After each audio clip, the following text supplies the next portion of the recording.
Habib Lutfi bin Yahya secara sengaja telah menyakiti keluarga keturunan asli Keraton Yogyakarta, atas klaimnya memalsukan sejarah Sumodiningrat sebagai leluhurnya dan memalsukan makamnya.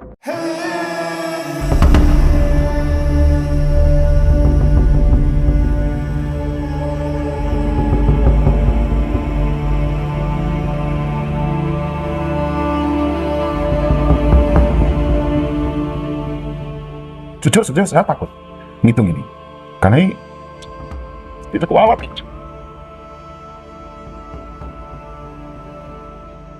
Entah dengan cara apa buat beliau itu. Dan lebih memilukan lagi, makamnya ini dipalsukan.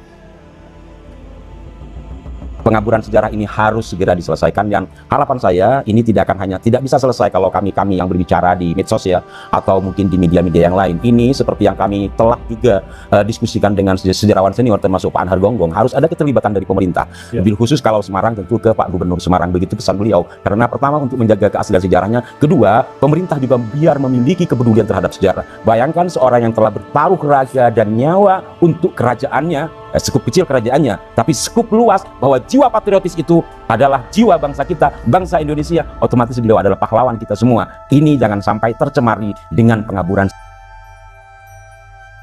Di awal munculnya kasus pemalsuan makam dan juga nasab dari Kanjeng Raden Tumenggung Sumodiningrat yang dilakukan oleh Habib Lutfi bin Yahya. Dulu kita sempat bertanya-tanya kenapa pihak Keraton Jogja hanya diam saja dan seolah-olah membiarkan Habib Lutfi bin Yahya ketika ia membelokkan nasab Panglima Perang Kesultanan Jogja yang ia jadikan sebagai leluhurnya. Bukan hanya membelokkan nasabnya, bahkan oleh Habib Lutfi bin Yahya juga dibuatkan makamnya di Semarang, Jawa Tengah. Jadi otomatis berarti mengingkari makam aslinya di Jejaran Yogyakarta. Dulu di dalam benak kita selalu muncul pertanyaan di mana peran Kesultanan Jogja atas pemalsuan sejarah yang dilakukan oleh Habib Lutfi bin Yahya, yang mana sejarah tersebut sangat berkaitan erat dengan sejarah leluhur di Keraton Jogja. Apakah Kesultanan Jogja tidak sepeduli itu terhadap sejarah leluhurnya sehingga mereka membiarkan begitu saja ketika ada pihak luar yang mengaburkan sejarahnya, bahkan memalsukan nasab beserta juga dengan makamnya? Di dalam hati kita terbesit kekecewaan yang dalam terhadap Kesultanan Jogja yang seolah-olah tidak peduli dengan sejarah penting yang menyangkut dengan leluhurnya. Namun setelah adik dari Raja Jogja angkat bicara, barulah kita paham situasi yang sebenarnya, di mana yang paling bangsat dalam situasi ini tidak lain memang dari pihak Habib Lutfi bin Yahya. Sudah ditunjukkan data dan fakta sejarah oleh Kesultanan Jogja, namun tetap ngeyel dan tetap mengklaim bahwa Sumodiningrat merupakan leluhurnya dari marga bin Yahya. Lebih kurang ajar lagi ketika sudah diberitahu tentang kebenarannya, tapi malah membantah seolah-olah sejarah versi mereka itu lebih sahih dari catatan sejarah primer yang dimiliki oleh Kesultanan Jogja. Nah, ketika beliau membebaskan Kanjeng Sultan Hamengkubuwono ke-1, maka diminta oleh Kanjeng Sultan Habib Toha Sudikiranya untuk mengawal beliau di Ngayogyakarta. Maka dituruti dan diangkat menjadi menantu Habib Kaping 9. Itu dasarnya dari mana? Jadi KRT Sumodiningrat yang diakui oleh dari zaman itu enggak mungkin. Jadi KRT Sumodiningrat itu adalah cucu HB1. Perjuangan atau sejarah yang dibangun oleh nenek moyang kita itu tidak begitu saja, tetapi dengan darah. Kemudian kita diam saja, tidak peduli. Subhanallah. Termasuk golongan apa kalau kita tidak peduli terhadap realitas yang ada? Ini serius. Terkait bahwa Kanjeng Raden Sumodiningrat ini bukan Habib dan benar makamnya ada di Jejaran Yogyakarta, ada bukti yang namanya primer ya, bukti yang dibuat di masanya, internal yang dibuat oleh keluarga besar keraton, eksternal adalah yang saya katakan tadi, data-data yang dirampas oleh Inggris, yang itu sekarang tersimpan di Museum Inggris, dan itu terperinci, artinya internal, eksternal, primer membuktikan KRT Sumodiningrat bukan Habib dan makamnya benar-benar ada di Jejaran Yogyakarta, bukan di Semarang. Oke. Itu saya matur bahwa ini kalau Kanjeng Sumodiningrat itu cucunya HB1. Jadi tidak mungkin ada bin Yahya, karena ini silsilahnya itu sudah jelas. Iya, dari Balai Pripun itu gimana? Tapi kan menurut Habib Lutfi ini KRT Sumodiningrat itu masih pondok, mulai pondok beberapa tahun, tua baru meninggal. Jadi beda sekali dengan babat kita, babat Sepai ya, HB2. Tapi mereka kayaknya HB gitu. Iya, di-HB-kan. Pokoknya harus itu nah. Tapi kan silsilah kita enggak ada catatan itu. Kita tentu ingat ada seorang Habib yang merupakan anak buah Lutfi bin Yahya pernah berkata dalam ceramahnya bahwa Habib Lutfi lebih paham sejarah daripada keluarga keraton yang dianggap tidak begitu paham dengan sejarah para leluhurnya. Ini sungguh bentuk kekurang ajaran tingkat dewa, sebab itu artinya Lutfi bin Yahya mengingkari data dan fakta sejarah Kesultanan Jogja dan membuat sejarah tandingan untuk mendustakan sejarah versi aslinya.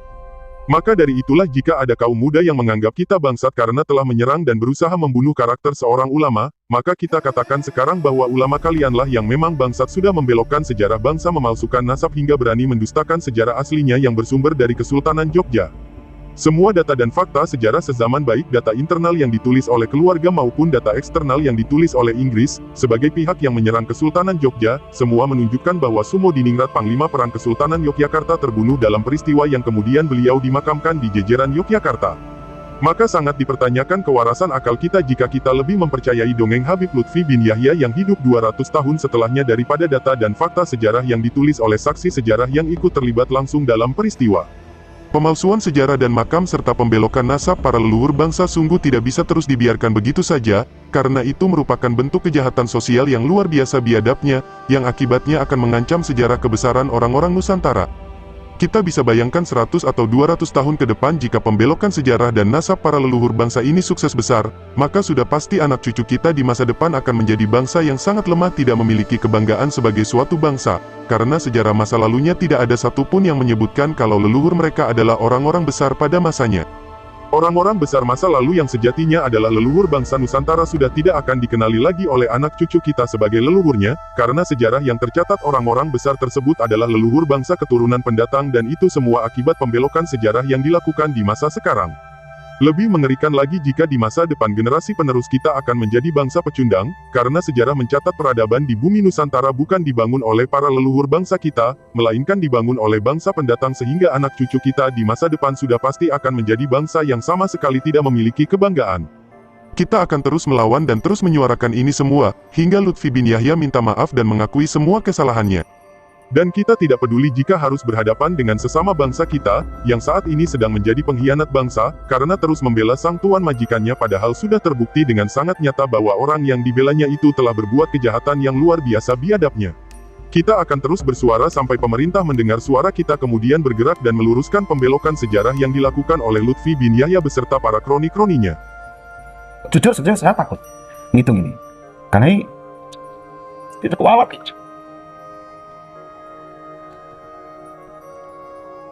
Entah dengan cara apa buat beliau tuh. Dan lebih memilukan lagi, makamnya ini dipalsukan.